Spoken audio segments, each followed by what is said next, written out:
Do you ever feel this tension within yourself where there's part of you that says, let's live life fully. Let's go on adventures, carpe diem. But another part says, no, we can't do that. I have to be serious. I have to be a responsible adult. Do you ever feel that tension within yourself? In the last week, I felt that more viscerally and vividly than ever before in my life. And today I want to tell you a short story about something that happened that helped me see that maybe there is a way that we can feel more fully alive and be on top of our responsibilities, and that we can actually have the best of both worlds. But to do that, there's one major obstacle we need to overcome, one that almost no one ever talks about. So exactly 1 week ago, I came to this spot to record a video, last week's video. And by the time I was done, it was about 11 a.m. Wednesday morning, and I faced a dilemma. I could go back to the office, get back on the computer and work, or because I was already in the forest, I could go for a hike and spend some quality time in nature. So as this summer I'm running the aliveness experiment, I am following not what feels most productive or responsible, but what feels alive, to see what happens in my life if I do that. So in that moment, that was the perfect time to do the experiment. I asked myself, what would make me feel most alive right now? Of course, I wanted to go to the forest. Of course, I wanted to go hiking. So that's what I did. Started walking, and part of me was like, this is great. Wednesday morning, I'm hiking. It's so beautiful. Wow. But another part of me started freaking out. It was saying things like, you are being reckless. You are throwing your life away. How dare you go on a hike on a Wednesday at 11 a.m.? You should be working. Wow, interesting. So I kept walking and just noticing that and hearing those two voices in my head, but just surrendering to the moment. Eventually, I relaxed and was able to enjoy a beautiful walk.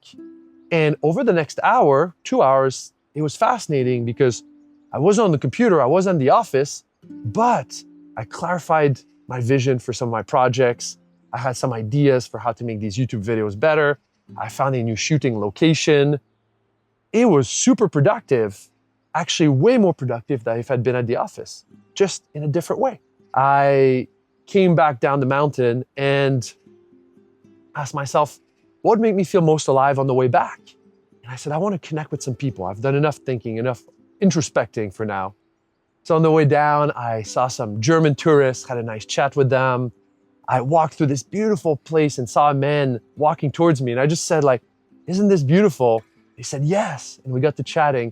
Turns out him and his family are traveling from Morocco for the World Cup here in North America. We had a beautiful conversation, so rich.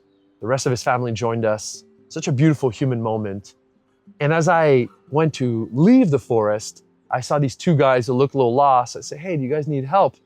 And turns out they're from Cambodia. And I had a beautiful 15-minute conversation with them about life in Montreal and culture and just life. So after that, we said bye and I headed home, got back, and I just reflected like, wow, what a rich Wednesday I'm having. Way more memorable, way more alive than what I usually do when I'm just working.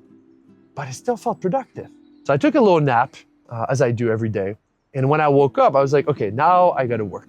So I got on my computer. I had some tax stuff to do. I had some stuff to do with one of my collaborators.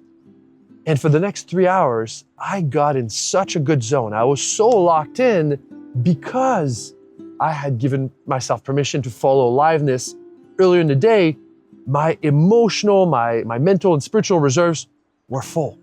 So the quality of my work was top notch. Interesting. So later that day, had dinner, went to bed, all that. And when I woke up the next morning, I had almost a panic attack. I woke up with this ball of anxiety in the pit of my chest, of my stomach, like this alarm system I was telling you about was at full blast.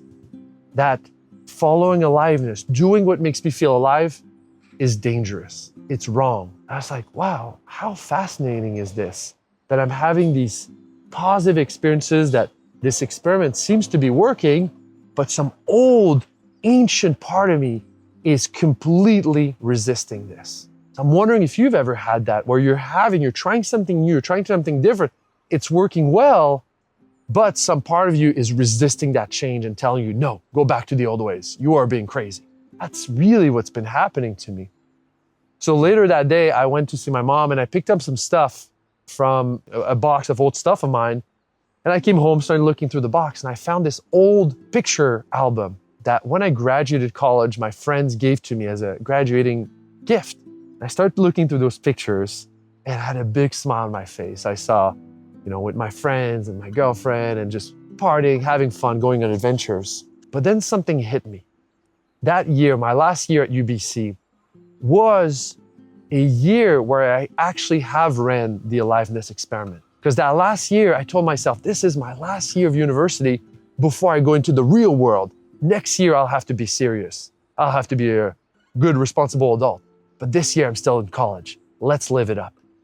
And that's exactly what we did. I was living with my 4 best college friends. We were partying, having fun, going on adventures. But as I looked more closely, I realized that even though we had a lot of fun, or even though we've optimized for aliveness big time, I still had a really successful year. My life didn't fall apart at all. I had a beautiful, amazing girlfriend with who I discovered love and life. I got really good grades that year, A's and B's, even though I wasn't studying that hard, but I was really happy. So I was smart in a way. I also applied for this job and beat out 3,000 candidates from across Canada to land this prestigious corporate job. And at the end of the year, I took the GMAT, which is the admissions test for an MBA, and I scored a 730, which is good enough to get into Harvard, Stanford, all those top schools. So objectively, I have some evidence that following aliveness works, at least in that 1 year in college. But then the year after, I started working, and now I told myself, I can't do that anymore. I have to be serious. And I imagine you've probably gone through something like this, where there's a moment in our mind where it switches to, I have to be responsible. I have to work hard and be serious. And that's how I'm going to be successful. But is it really? Is that really the best path? Or is there a better way to succeed? Is there a way that makes us feel more alive, more happy, more lit up, and allows us to show up better for the things we care about? So I'm starting to think that there's 2 scenarios. Scenario A, you prioritize, you optimize for responsibility and productivity and discipline. So you put that first, and with whatever energy and time you have left, you do the things that make you feel alive. In scenario B, you switch it. You prioritize, you focus on the things that make you feel alive and living in a way that lights you up while making sure you honor your responsibilities. Because of course we got to do that. In both scenarios, you're going to take care of business. But in scenario A, you'll probably be a little exhausted, a little stressed out, a little depleted because you don't do a lot of things that light you up. Whereas in scenario A, we feel alive, we fill up our tank first, we fill up our cup first, and then when we show up for our responsibilities, we're on top of our game. That's what I'm starting to see. That's what happened to me in college. That's what's happening to me in those 2 weeks so far when I've been living the experiment. But ultimately, maybe the real challenge is not whether following aliveness works or not. Maybe it's, do we have the courage to trust life, to trust our impulse, to trust the things that excite us? Or are we going to play it safe and keep running the old script and just doing the serious, responsible things? And with whatever little time and energy we have left, we'll do the things that we love. That's the question. That's what I'm sitting with. That's what I'm experimenting. And that's what I'd love for you to reflect on. And as we close out this video today, I want to ask you one question. I'm genuinely curious, when you consider optimizing for aliveness, doing more of what makes you feel fully alive, what's the fear that comes up for you? What's the resistance? What does that little voice in your head tell you when it says this might be a bad idea? Please share with me in the comment section. I'm genuinely curious because I'm noticing that a lot in myself, and I feel like this is a very universal thing. So what is it for you? And as we close out here, I want to say thank you for being here with me today and invite you to experiment.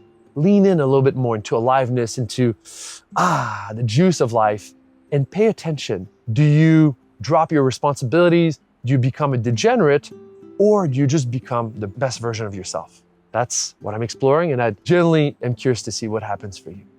So on this note, enjoy the start of summer, enjoy being alive, and enjoy the journey, because that's why we're here.